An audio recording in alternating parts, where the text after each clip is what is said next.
Hello everyone and welcome to Excited Nuclear channel. So today what we are going to see is what are functions in Python. So let me just quickly share my screen. Yeah, so my screen is visible to everyone. Now let me just create a file functions.py.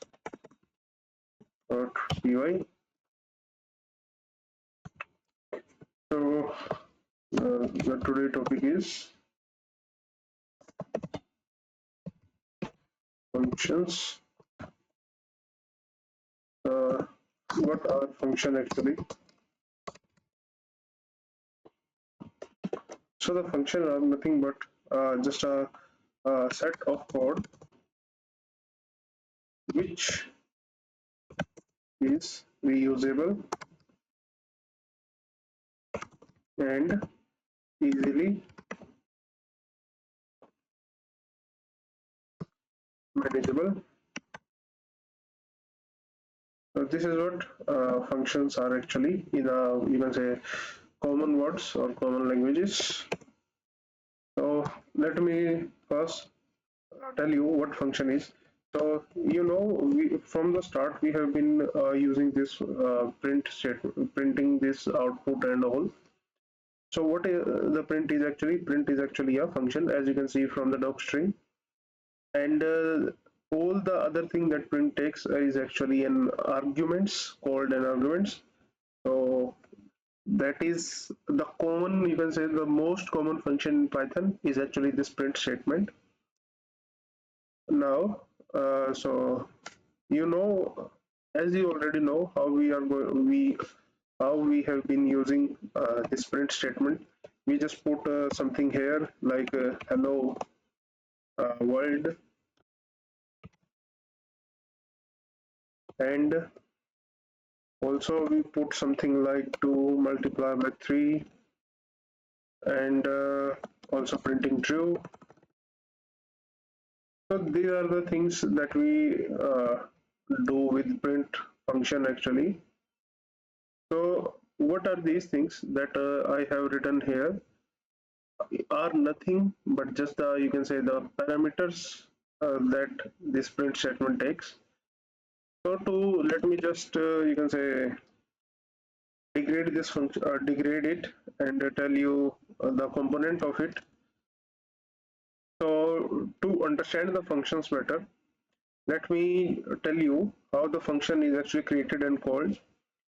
So to create a function, so let me just creating a function in Python. Yeah, sorry. So the function is created using the def statement, which this def statement is actually nothing but define. So def called define, and then you give the function name. So let's say we want to create a function to add two numbers. So we are gonna go with this add, and as I have suggested you that we are going to add two numbers. So let me also put the statement of this here. Statement of also write a function to add two numbers. So this is the question that we want to solve, let's say. So there is a thing, let's say, okay, let's discuss that later. So first let's complete this what we have started. So we have called the define keyword, and then put the function name here, which is add, and then we are going to pass two variable here. Let's say a and b are the two variable that this function takes. Now what we are going to do is going to return a comma b. Also we are going to print a comma b. Now we have created the most simplest function that we have done here. Now if we try to run this function, so let me just quickly, yeah. So if I try to run this function, what it is going to give us? It's going to give us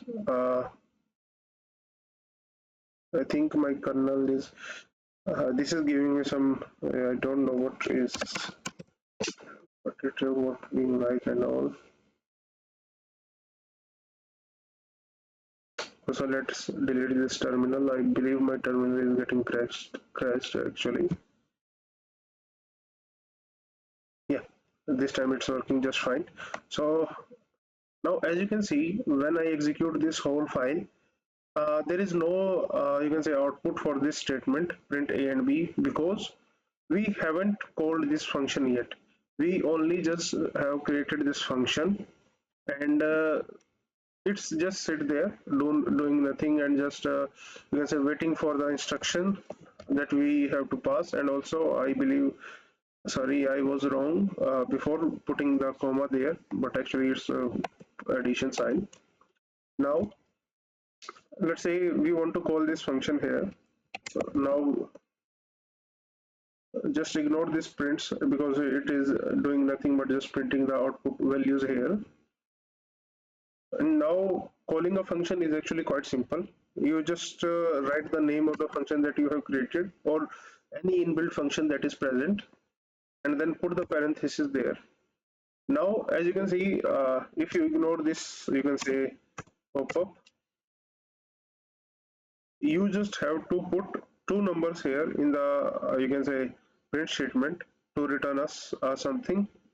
Now let's say if I write a 2 comma 3, the expected output should be 5. I hope this is clear to everyone. Now if I run this statement, oh sorry, this should be invented. Yeah, so as you can see, we have printed a comma b, and that is also executed during this. Why so? Because this is the code block that is present in the function definition. That means all the code that has been present after an indent block in a function is actually our code body or function body, or you can say the function definition. So this is what a function creation and calling of a function is. Now let me just put that here. Calling a function. Now why to use you can say why to use this method, while we can just put simply just define two number, or we can also directly just 2 plus and 3. Now I want to ask you, let's say I want to check whether a number is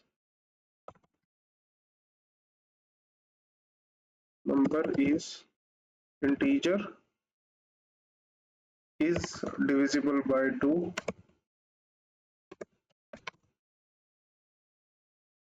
and also less than 100.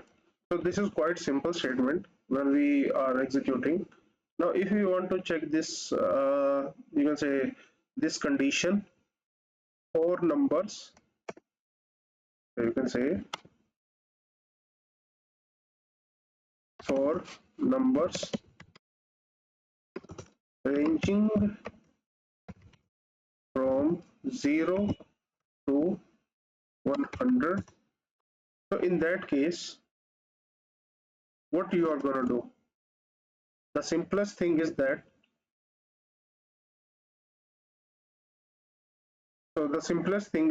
you just write a for loop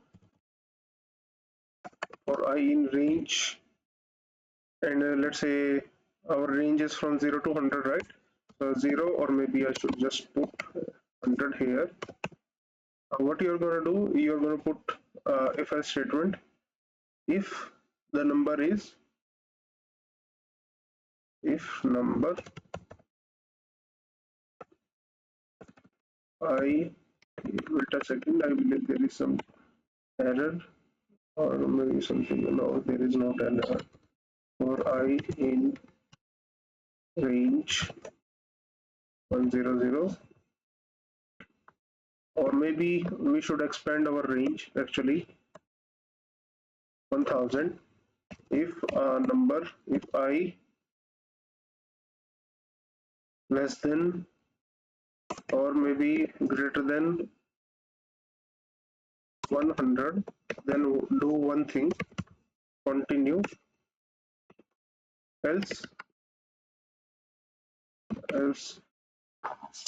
you have to, you can say, what to do, you have to then check for the divisibility by 2.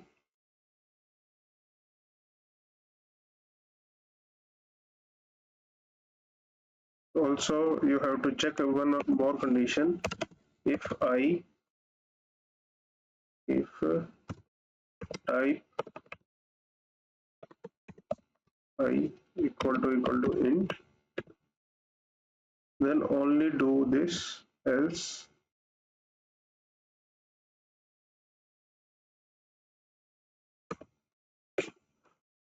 in the else check for the divisibility. If I modulus, you can say modulus 2 is equal to 0, then do one thing, print, or you can say we can just use the list because we have learned it.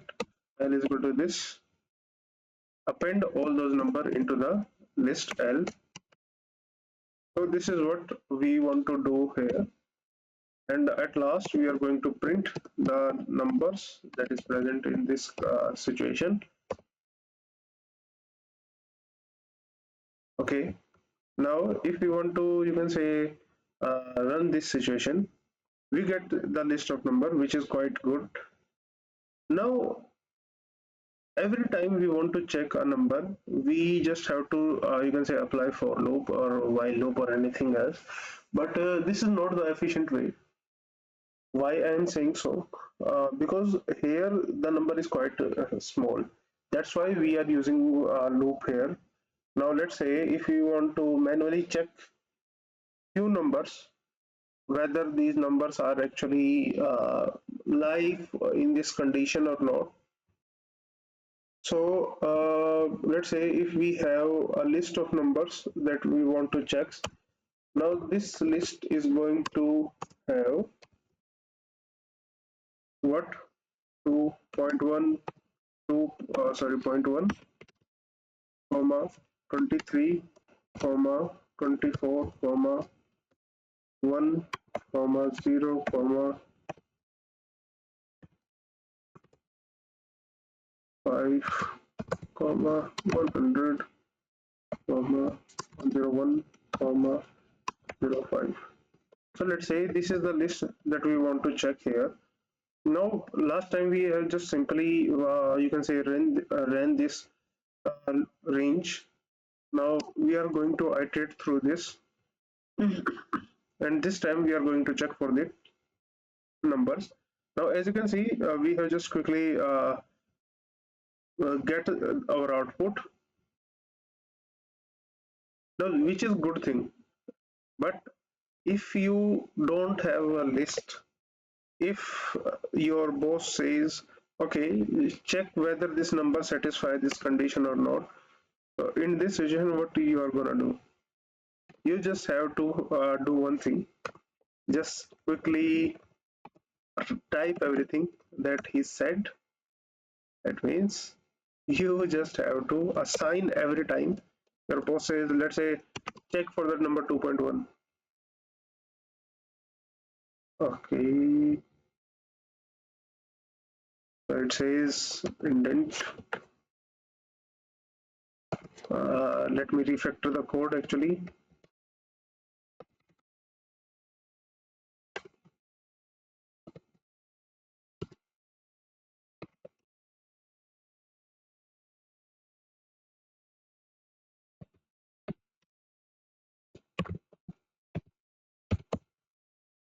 Now let's say you have to do this kind of situation.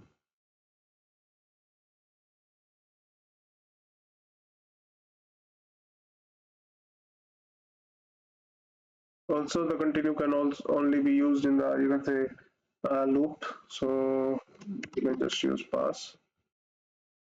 And if you want to execute it, so what you get? You get nothing. That means no, number is not okay. Now your boss says, oh, I made a mistake and just convert this number to 2.2 and check for the condition again, and the condition is still not. So what I'm trying to tell you that let's say your boss is kept changing the number and all those things. So in this situation, your task become very repetitive and tedious.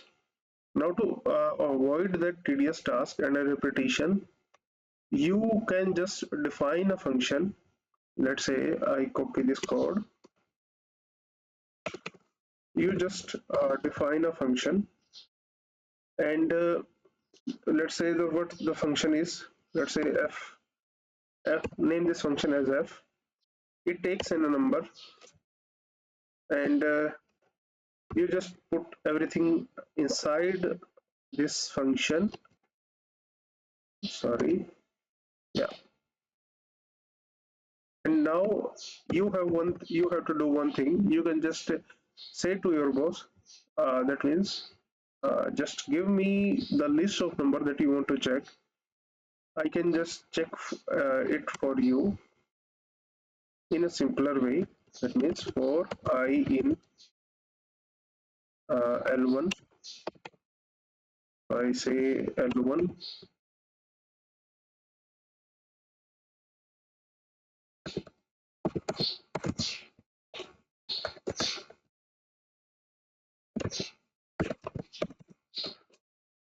and let's say pass all the elements from this function, and just hit the run button.